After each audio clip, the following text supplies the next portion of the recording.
Well, good evening. Just a wrap up of the work session and the council meeting for the City of Grand Rapids for December 5th. And recall back, we only talked a week ago, and we'll talk in a week from now. So it's kind of a rarity, but we have 3 council meetings, 3 Mondays in a row. So just a little quick review of the work session. We are in the process of putting together our priorities from the council standpoint, and we will have Senator Eichhorn and Representative Lehman in hopefully next Monday the 12th to talk about their priorities and where we can match and get some work done legislatively that benefits northern Minnesota and particularly the City of Grand Rapids.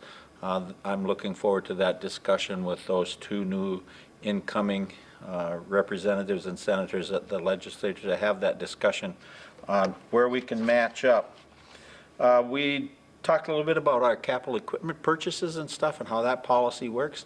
As you saw, we've been developing that budget as we look at how whether or not you borrow from yourself to pay for it or you go out and you finance it, which is the best way. We have found in the past that taking and borrowing with the rate of interest on money that we can get on our own reserves, we're better off borrowing from ourselves in most instances and then paying that back over a 5-year period.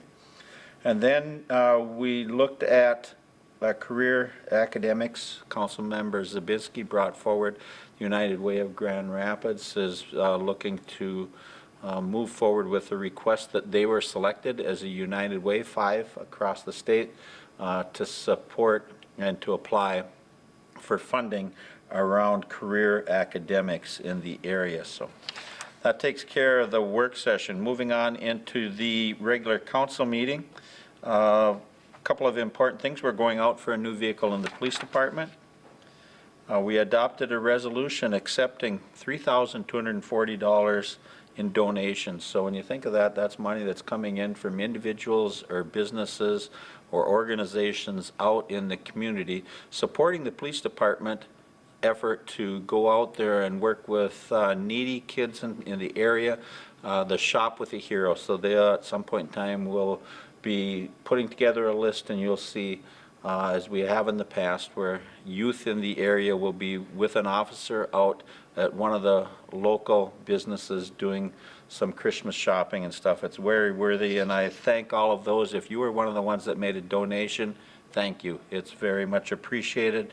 I know it's an enjoyment and a treat for the police department and whoever else goes out and gets to go around with some kids just to see the expression on faces when they get to know that there's going to be something at the Christmas season, I think is important.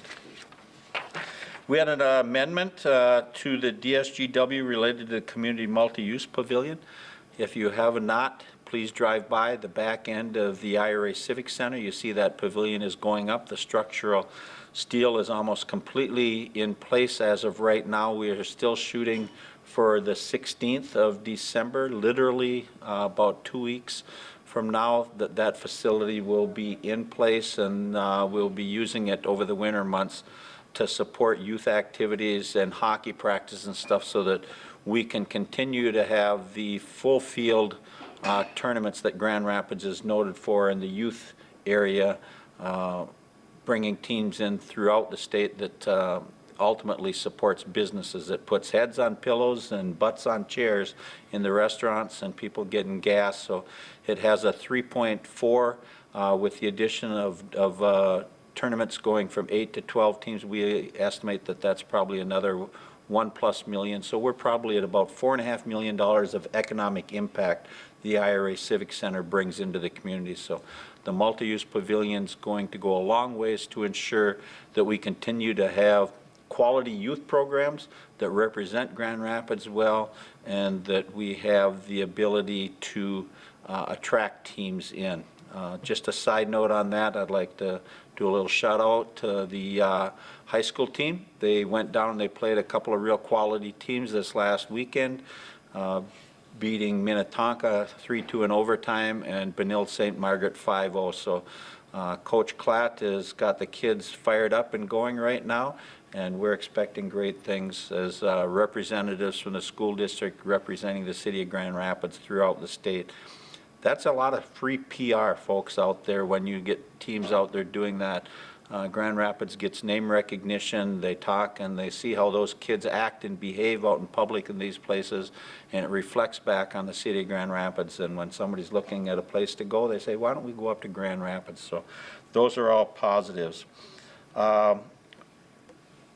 Nathan Moreland really took some time and some decision, and he's leaving the fire department and the fire safety one with 4 kids, and the workload that he has within the city, it's just something that the two were conflicting, and with regrets. Nathan was a terrific firefighter and did well on the side of working some of the fire inspections, but we at least still have him in the position of building and inspect with our codes and stuff, filling in where Ron and Minster used to be.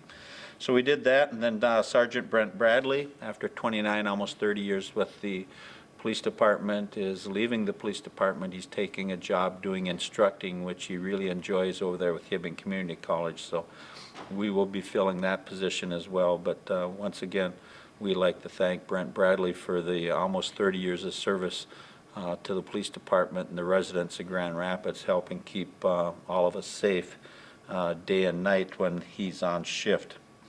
And then finally, we had our Truth and Taxation meeting this afternoon, or this evening. Administrator Pagel gave, I think, a very thorough update of how we arrive at that levy request. We will be passing a final levy next Monday. So with that, we won't see you in 2 weeks. We will see you in a week. Have a good evening, and get out and support a local team. Take care and drive careful.